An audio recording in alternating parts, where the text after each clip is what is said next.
آج 100 سال کے بعد یہ ایک ایسا مرض ہے جو پوری دنیا کے سامنے لاحق ہے، لیکن ہم نے فیصلے کرنے ہیں پولیٹیکل ریٹرک کی بنیاد پہ نہیں، ہم نے پولیٹیکل پوائنٹ سکورنگ کی بنیاد پہ نہیں، چاہے ہم اپنے آپ کو کتنا ہی بڑا سیاسی ورکر کیوں نہ سمجھتے ہوں، کیونکہ یہاں پہ جانوں کا اور روزگار جو ہے وہ خطرے میں ہے۔ ہم نے فیصلے کرنے ہیں انفارم ڈیبیٹ کے اوپر اور ڈیٹا کے اوپر۔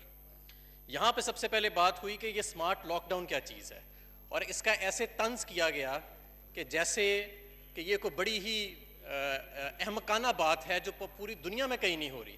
جناب، میں آپ کی اطلاع کے لیے عرض کرنا چاہتا ہوں کہ جتنے اس وقت ترقی یافتہ ملک ہیں، تمام کے تمام اکثریت اس وقت سمارٹ لاک ڈاؤن کی طرف جا رہے ہیں۔ ایسا نہیں ہے کہ انہوں نے آپ کی تقریر نہیں سنی، ایسا نہیں ہے کہ انہوں نے اگر آپ کی وہ تقریر سنیں گے تو وہ فوراً پلٹ جائیں گے۔ وہاں پہ فیصلے ریسرچ کی بنیاد پہ، ڈیٹا کی بنیاد پہ ہو رہے ہیں، جیسے کہ ہم کر رہے ہیں۔ دوسری بات کی گئی تافتان کی، کہ یہ سارا کچھ تافتان سے آیا۔ کیا امریکہ میں بھی تافتان سے آیا ہے؟ کیا ہندوستان میں بھی تافتان سے آیا ہے؟ کیا سری لنکا میں بھی تافتان سے آیا ہے؟ کیا چین میں تافتان سے آیا ہے؟ جناب، عرض یہ ہے، جناب شاید ہی کوئی دنیا کا ملک ہوئے گا جو اس وبا سے محفوظ ہے، شاید ہی کوئی دنیا کا ملک ہوئے گا جو آج اس وبا سے محفوظ ہے۔ شاید کوئی پیسفک اوشن میں جزیرہ ممالک ہوئیں، میرا خیال ہے وہ بھی محفوظ نہیں ہے۔ وہاں پہ ہر ملک میں دنیا کے 200 کے قریب ممالک ہیں جہاں یہ وبا پھیلی ہوئی ہے۔ وہاں تافتان سے یہ وبا نہیں آئی، یہ وبا ایک جگہ سے نکلی جس کا نام ہے ووہان، چائنا کے اندر، اور اس کے بعد جس ملک میں بھی گئی ہے وہاں پہ اس نے جنم نہیں لیا، کسی نہ کسی وجہ سے، کسی فورن سورس سے وہاں اندر گئی ہے یہ، کہ کسی جگہ ایک تھا، کسی جگہ دوسرا تھا، لیکن بنیادی طور پہ آج پوری دنیا اس کی لپیٹ میں ہے۔ اس لیے اس ایشو کے اوپر پوائنٹ سکورنگ نہ کی جائے۔ یہاں پہ ایک اور بات ہوئی کہ لاک ڈاؤن جو ہے اس کو شاید ایسے شو کیا گیا کہ جیسے وہ اس کا واحد علاج یا علاج ہے۔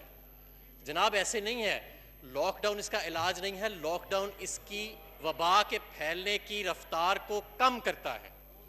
اور کئی ممالک میں یہ بھی دیکھا گیا کہ جب لاک ڈاؤن کو اٹھایا گیا تو اس وبا میں دوبارہ پھیلاؤ آیا، تو اس لیے اس کو بطور، جیسے جرمنی میں دیکھ لیں، سنگاپور میں دیکھ لیں، جاپان میں دیکھ لیں، اس لیے یہ کوئی میڈیکل ایکسپرٹ یا کوئی سوشل سائنٹسٹ یہ نہیں آج کہہ سکتا کہ اتنی دیر کے لیے آپ لاک ڈاؤن رکھیں گے تو یہ وبا ختم ہو جائے گی۔ ہمارے ملک کا مسئلہ یہ ہے کہ یہاں 25% سے زیادہ لوگ غربت کی لکیر سے نیچے بیٹھے ہیں۔ ہمارے ملک کا یہ ایک المیہ ہے کہ گیلپ نے ایک سروے کیا پچھلے مہینے، تو 70 لاکھ خاندان وہ کہتے ہیں کہ ایسے ہیں کہ جنہوں نے اپنے کھانے پینے کا جو راشن ہے اس کو کم کر دیا ہے، کیونکہ ان کے پاس اس وقت وسائل موجود نہیں ہیں۔ 2.5 کروڑ کے قریب لوگ انہوں نے ایسے کہا کہ وہ اپنے دوستوں سے، احباب سے قرضہ لے کے کھانے پینے کی اشیاء پوری کر رہے ہیں۔ یہ میں نہیں کہہ رہا، یہ گیلپ کا سروے کہہ رہا ہے، جو پچھلے مہینے آیا تھا۔ پچھلے مہینے سے ظاہر ہے کہ اب 2-3 ہفتے گزر چکے ہیں اس سروے کو، تو صورتحال مزید خراب ہوئی ہوئے گی۔ جناب اسپیکر، یہاں پہ ہسپتالوں پہ بھی بات ہوئی، میں بہت زیادہ اس پہ نہیں جانا چاہتا، لیکن اگر کوئی بلند و بال دعویٰ کیا جائے تو اپنا ہوم ورک مکمل کرنا چاہیے۔ خیبر پختونخوا کے اندر 14 نئے ہسپتال اور ایمرجنسی ٹراما سینٹرز جو ہیں ان کا قیام کیا گیا، اور یونیورسل ہیلتھ انشورنس پاکستان کی تاریخ میں پہلی مرتبہ اگر کسی خیبر پختونخوا کے، اگر کسی صوبے میں ہوئی تو وہ خیبر پختونخوا تھا۔ اس چیز کے باوجود کہ 2008 سے لے کے 2018 تک، جناب اسپیکر، ڈپٹی اسپیکر صاحب، پاکستان میں دنیا کی one of the lowest per capita health spending رہی ہے، اور یہ ریفلیکٹ کرتی ہے ہمارے ڈیولپمنٹ انڈیکیٹرز کے اندر۔ آج یہاں پہ میل نرشمنٹ کو دیکھ لیں، آج یہاں پہ 70% آج آپ کا ہیلتھ کیئر پاکستان میں پرائیویٹ سیکٹر سروسز پرووائڈ کر رہی ہیں، 70%۔ تو یہ کسی ماضی کی حکومت کو یہ تمغہ نہیں جاتا کہ انہوں نے ہیلتھ میں بڑا کام کیا ہے، یہ آج آپ کے موجودہ اعداد و شمار ہیں۔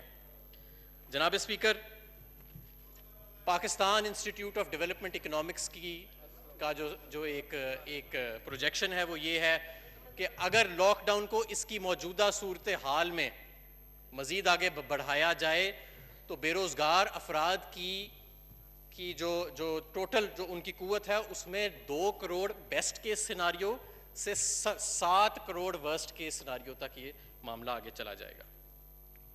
جناب اسپیکر، ایس ڈی پی آئی ایک ہمارا بڑا اچھا ادارہ ہے ریسرچ کا، انہوں نے یہ ایک تخمینہ لگایا کہ اگر لاک ڈاؤن کو مزید 1 ماہ تک ایکسٹینڈ کیا جاتا ہے، اس کی وہی صورتحال جس میں پہلے دن سے تھا، تو 9 لاکھ تک 9 لاکھ چھوٹے اور درمیانے درجے کے کاروبار ایسے ہیں جو مستقل بنیادوں کے اوپر ختم ہو جائیں گے. مستقل بنیادوں کے اوپر, یہ نہیں کہ ختم ہو کے دوبارہ چل پڑیں گے جب آپ لاک ڈاؤن, مستقل بنیادوں کے اوپر. جناب اسپیکر, ہمارا ملک ایک ایسا مغربی ملک نہیں ہے جہاں پہ کھربوں ڈالر کے امدادی پیکج دیے جاتے ہیں اور وہاں پہ ان کو پھر 2 مہینے 3 مہینے تک وہ لاک ڈاؤن سسٹین کر سکتے ہیں. یہاں پہ ہمیں ایک توازن کو برقرار رکھنا ہے. ایک طرف ہم نے کرونا کے مرض کو بھی دیکھنا ہے, اپنی ہاسپٹل کیپیسٹی کو بھی دیکھنا ہے, تو دوسری طرف ہم نے عام آدمی کے چولہے کو بھی دیکھنا ہے کہ کہیں وہ نہ بجھے. ہمیں بھوک سے بھی اتنا ہی خطرہ ہے آج جتنا ہمیں کرونا سے خطرہ ہے, اگر ہم لاک ڈاؤن کو اس کی صورتحال میں برقرار رکھتے ہیں. اور لاک ڈاؤن میں جو نرمی کی جاتی ہے یا جو سختی کی جاتی ہے, میں تمام این سی او پی کے, جو این سی او سی کے تمام اجلاس ہیں اور این سی سی کے تمام اجلاس ہیں, میں تقریباً تمام میں شامل رہا ہوں. ہر چیز چاروں صوبے اور دونوں اکائیوں کے ساتھ مل کے متفقہ طور پہ ایک چیز کا فیصلہ کیا جاتا ہے.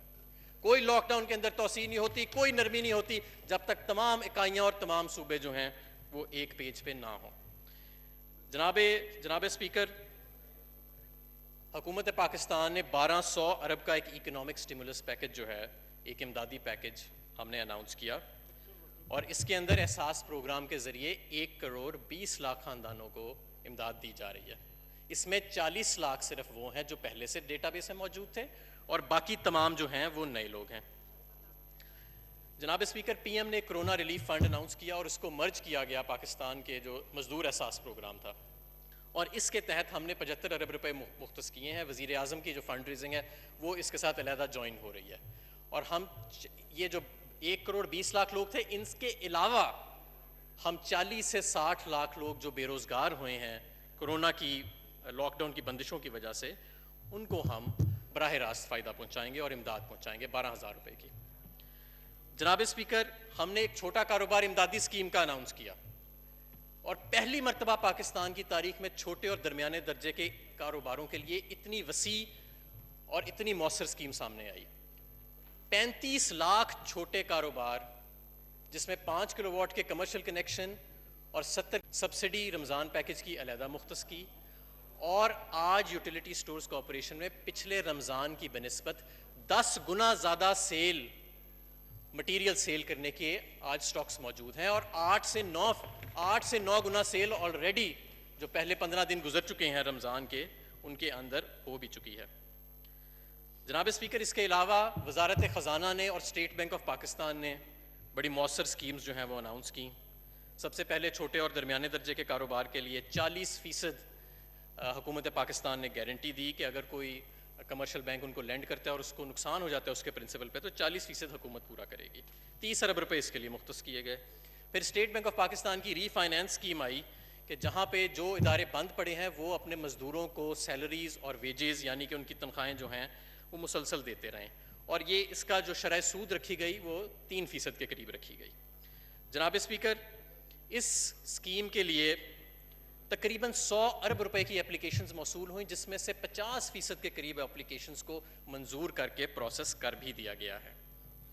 اس کے علاوہ اسٹیٹ بینک کی پرنسپل ڈیفرل کی جو اسکیم ہے, یعنی کہ جن کاروباروں نے پرنسپل لیا ہوا تھا, قرضہ لیا ہوا تھا, اس کی ڈیفرل کے لیے چھوٹے جو ہمارے کنزیومرز ہیں بجلی کے, 300 یونٹ سے جو کم کنزیوم کرتے ہیں, 3 مہینے کے لیے ان کا بجلی کا بل جو ہے اس کو مؤخر کر دیا گیا.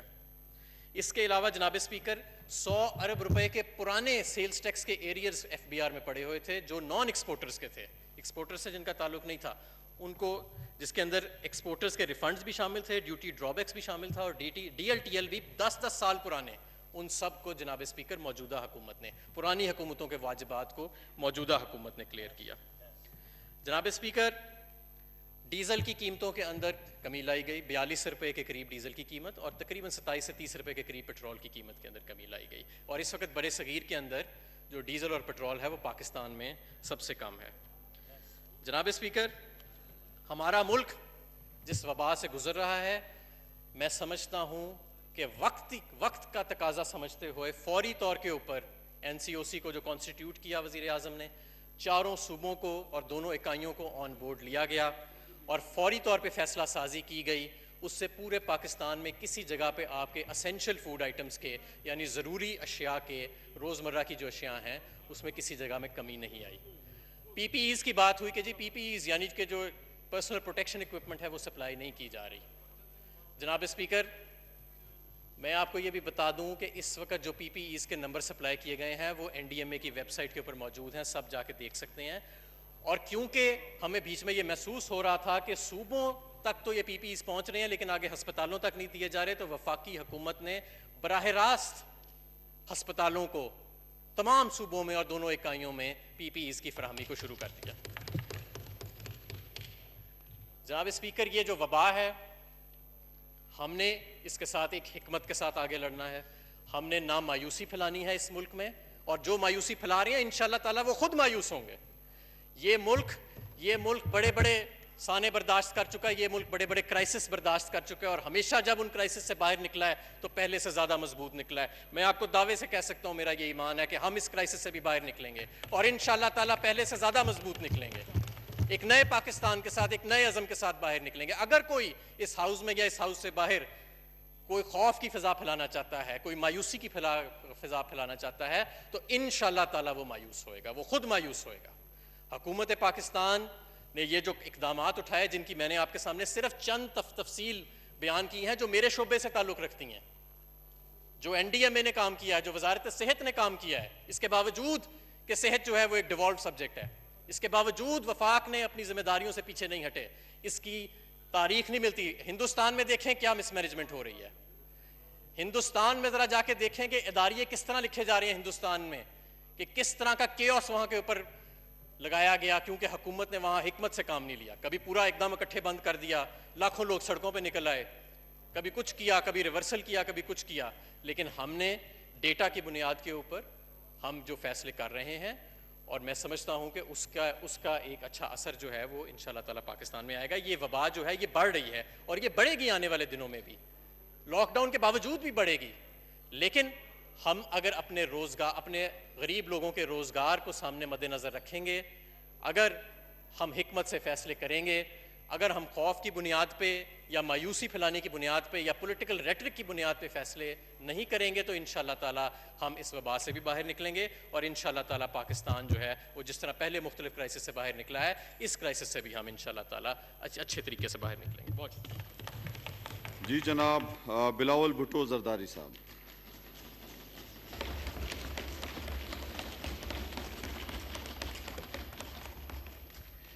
بسم اللہ الرحمن الرحیم. جناب اسپیکر آپ کا مہربانی, آج ہمیں موقع کورونا کا وبا پہ بات کرنے کا موقع مل رہا ہے. رمضان کا مہینہ ہے اور لاک ڈاؤن بھی ہے. شاہ محمود قریشی صاحب نے بڑے تفصیل سے بات کیا ہے, خواجہ آصف صاحب نے بھی, اظہر صاحب نے بھی.